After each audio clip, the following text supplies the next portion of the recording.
Pallavi Ghosh, and this time I come from outside the Rashtrapati Bhavan, the grandeur you can see behind me. But it's also been something which has been mired often in politics. We are just into a few weeks away from the presidential elections because we are now going to be choosing a new president of India as the term of the President COVID seems to be ending. This week on my One Take, I asked this question that who could be that choice? And behind their choice, what could be the rationale, but more importantly, what could be the politics? That's our focus on One Take. Well, as far as the Indian constitution goes, the election of the President of India is actually an Indian election where the MPs and the MLAs decide who's going to be the choice of the President. It may be an indirect election, but there's direct politics in it, which is why it matters to every party in power at the center to have a president of their choice, which is why behind the presidential process are those several permutations and combinations and backroom negotiations. We may be wondering who that choice of the President of India could be, but the work has already begun. Because any government in power at the center would certainly want that president who reflects their politics and who's also considered to be amiable. Well, that was not exactly what our Indian constitution had thought of. They wanted the president to have the gravitas, to be a watchdog and someone who had a mind of their own. If we look at our earlier presidents of our country, especially after independence, when the challenges were many before the new government and the new nation, they are tall figures. Radhakishan, Rajendra Prasad, they are names which have gone down in annals of history and will always be remembered for the gravitas and the prestige that they brought to their office right behind me. After that, several intelligent choices have been made, political choices have been made. But unfortunately, over the years, as those names were chosen, the politics and the purpose behind them became very, very clear. I still remember Gyani Zail Singh. At one statement of his had caused a lot of uproar. He had said that if Mrs. Indira Gandhi tells me to sweep the floor, I will do that. But she wants me to become the president. Soon there was clash between him and Indira Gandhi's son, Rajiv Gandhi.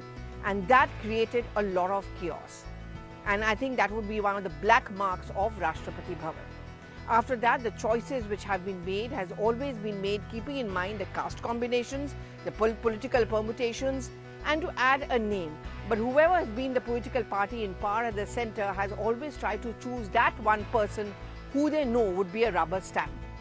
Though of course the presidential choice would always say that we don't and we are not a rubber stamp. I remember when Pratibha Patil was chosen as a presidential candidate of UPA, I had interviewed her just before the elections and I had asked her this question and she had told me that just because I'm a woman doesn't mean that I'm a rubber stamp. Now Pratibha Patil, for example, was chosen with a lot of thought behind it. Several names were being thrown up. At that point of time, the UPA was facing a bit of a crisis because it didn't seem to be a consensus on who the name could be. There was a fear which the UPA was feeling that perhaps their presidential choice would not be able to muster the numbers. That would be seen as a huge embarrassment and a setback to a party in power at the center.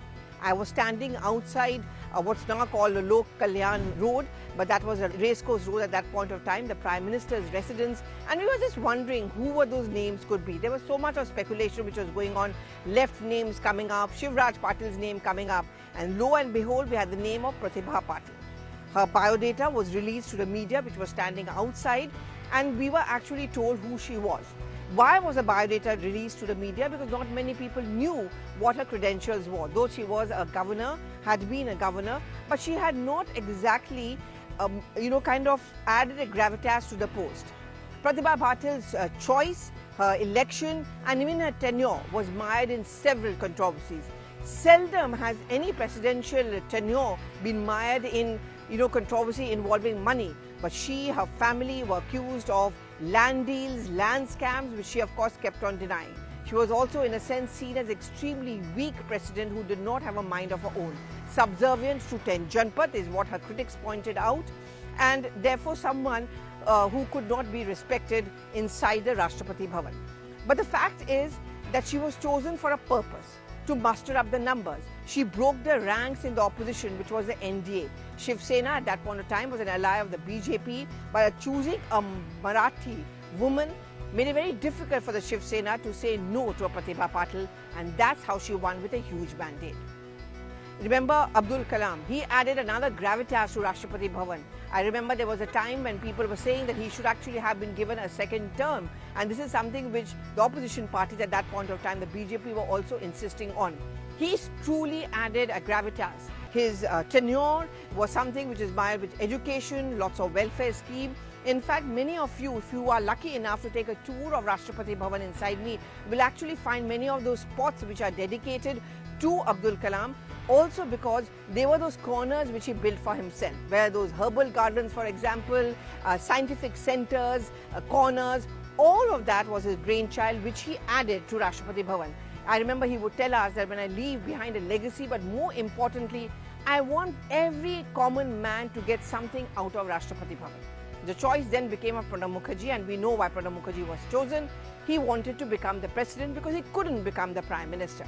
Again, that was a choice which the UPA left to themselves would not want. Mrs. Sonia Gandhi was very upset because she wanted Pranab Mukherjee as a troubleshooter of the UPA.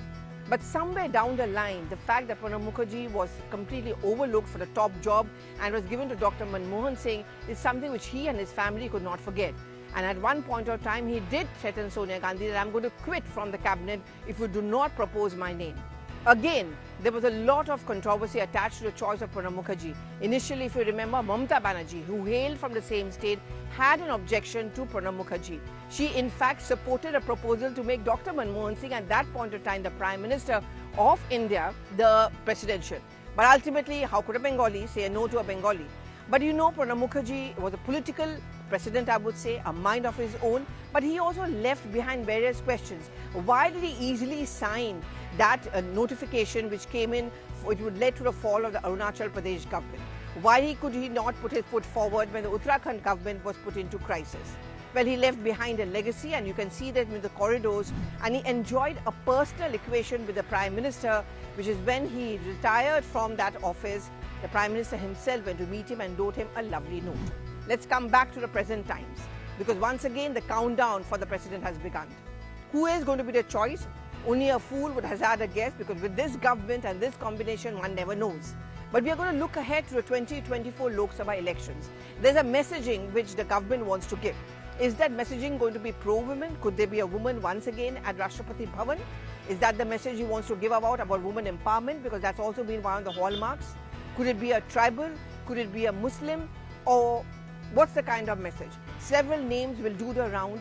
Their names of the present vice president could be made the president of India. Could he be the nominee? Names of, say, a politician like a Rajnath Singh. But as I said, every political party which is in power at the center would always want someone who is malleable, who need not necessarily have the mind of his or her own. That's unfortunate, but also that's the way things are. But behind this, work for the race for the top post, the work has already begun. It's not for any reason that Naveen Patnaik came to the national capital and met the Prime Minister. You break the ranks. That's what I remember the Congress party did with Pratibha Patil. That's exactly what the Prime Minister and his team will be doing. Breaking the ranks, trying to ensure to come up with such a name where it's going to be very difficult for some political parties, even in the opposition spectrum, to say no, because 2024 elections will become an important factor.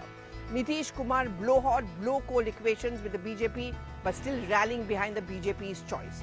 Naveen Patnaik, southern parties like TRS, important political parties which we are going to be looking at. KCR, of course, is being wooed. Jagan Mohan Reddy met the Prime Minister. So these are the key people we are going to be watching out for. Whoever becomes the next president and resides in Rashtrapati Bhavan will have an important bearing on the politics in the race to 2024. Do give in your reactions. Thank you so much for watching.